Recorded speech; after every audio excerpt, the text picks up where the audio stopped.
अस्सलाम वालेकुम दोस्तों, नॉलेज हब अली असलम शहर प्रोडक्शन में खुश आमदीद। अॼु तव्हांखे असां ॾेखारींदासीं इस्लामी मुल्कनि जूं ख़ूबसूरत शहज़ादियूं, जंहिंमां पहिरें नंबर ते आहे कतर जी राणी मूज़ा बिन्त नसीर, जेका ॼाई 8 अगस्त 1968 दोहा कतर में, ऐं जेका ज़ोजा आहे शेख हामिद बिन ख़लीफ़ा अल थानी, जेको कतर जो बादशाह रहियो आहे 1995 खां।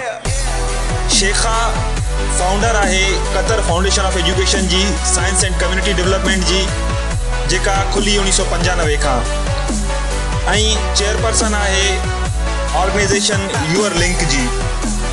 उनखां पोइ आहे ब्रूनाई जी शहज़ादी हाजा मजीदा, जेका ॼाई 16 मार्च 1976 में, ऐं जेका चोथों ॿार आहे उतां जो सुल्तान हसन अल बुल्किया जो ऐं संदसि घरवारीअ जो।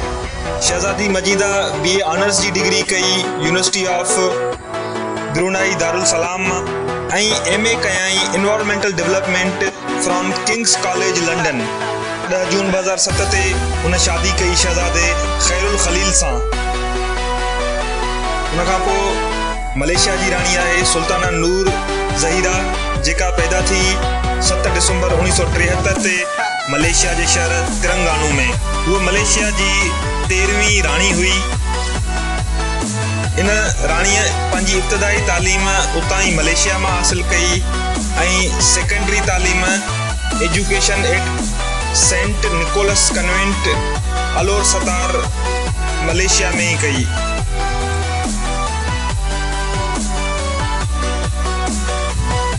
उनखां पोइ आहे सऊदी अरब जी शहज़ादी फातिमा कुलसूम ज़ोहर गोदावरी, जेका ॼाई 22 अक्टूबर 1986 में इंडिया जे शहर चिनाई में।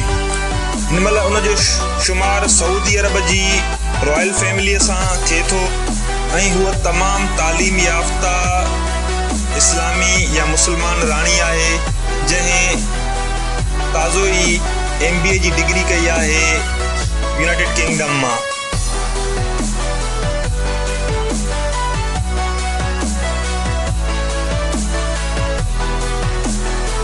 उनखां बाद आहे शेखा हनादी बिन्त नसर अल थानी, जेका ॼाई 1983 में, ऐं कतर जे बादशाह इमर तमीम बिन अल हामिद थानी जी भेण आहे। शेखा हनादी बिन्त नसर, जेका फाउंडर आहे ऐं चेयरपर्सन आहे अनवाल इंस्टीट्यूट कतर जी, ऐं कतर जे सुल्तान इमार हमाद बिन ख़लीफ़ा अल थानी जी न्याणी आहे।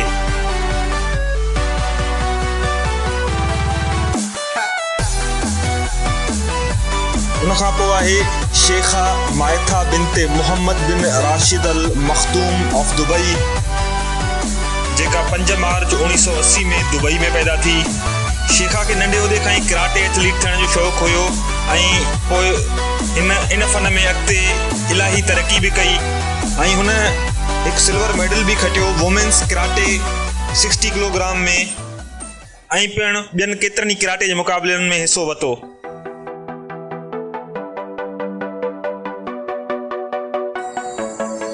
शहज़ादी हाजा हाफ़िज़ा ब्रूनाई जी, जंहिंजो जनम 12 मार्च 1980 में थियो, ऐं जेका ब्रूनाई जे सुल्तान हसन अल बल्किया जी धीउ आहे।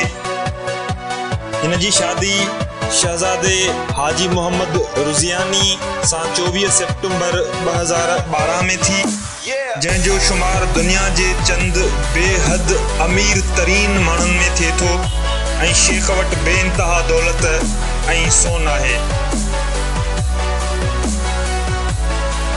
इन खां पोइ जॉर्डन जी रानिया आहे, जेका 31 अगस्त 1970 में पैदा थी जॉर्डन में। हिन रानी जो ताल्लुक़ कोयत जी हिकिड़ी फैमिली सां आहे। हिन जी शादी जॉर्डन जे बादशाह सां 1993 में थी। हिन खां अॻु में हीअ हिकु वकालत जो कमु कंदी हुई, ऐं हिकु ॼाणी माणी वकील हुई। उनखां बाद में आहे सऊदी अरब जी शहज़ादी अमीरा अल तवील, जेका रियाज़ सऊदी अरब में नवंबर 6 1983 में पैदा थी। हुन यूनिवर्सिटी ऑफ न्यू हेवन मां बिज़नेस जी डिग्री कई, ऐं उन खां बाद हुन शादी कई 2008 में सऊदी अरब जे सुल्तान प्रिंस अल वलीद बिन तलाल सां, जंहिंखां 2013 में उन्हनि जी तलाक थी वई। उनखां पोइ आहे मोराको जी शहज़ादी लाला सलमा, जेका ॼाई 10 मई 1978 में, जंहिं उतां जे बादशाह किंग मोहम्मद सां 12 अक्टूबर 2001 में शादी कई। हुन इब्तिदाई तालीम रबत मोराको मां हासिल कई। हुन मोराको में केतिरा ई फलाही कम कया, जंहिंमां कैंसर प्रिवेंटेशन सेंटर बि हिकु आहे। दोस्तों, अगर तव्हांखे मुंहिंजो वीडियो पसंदि आयो आहे त प्लीज़ मुंहिंजे चैनल खे सब्सक्राइब करणु न विसारींदा, त जीअं मां ॿिया बि अहिड़ा इंफॉर्मेटिव वीडियो ठाहींदो रहां, ऐं लाइक कंदा मुंहिंजे वीडियोज़ खे, ऐं शेयर कंदा मुंहिंजे वीडियोज़ खे। वॾी महिरबानी।